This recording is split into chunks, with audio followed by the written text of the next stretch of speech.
کابل کې په کرکټ لوبغالي کې د چاودنې له امله 4 کسان ژوبل شوي. د کابل په کرکټ لوبغالي کې د کرکټ سیالۍ پر مهال چاودنه شوې چې مرګ ژوبلی هم اړولې ده.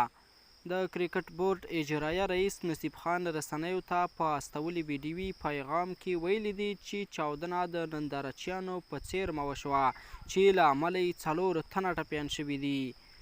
د طالبانو د کابل امنیه قومندانۍ ویاند خالد زدران بیا ازادۍ راډیو ته په استولي لیکلي پیغام کې ویلي دي د کرکټ په لوبغالي کې په یو کس پسې لاسي بم منفجر شوی، خپله یاد کس وژل شوی او ترڅنګ یې یو څو کسان سطحي زخمیان شوي.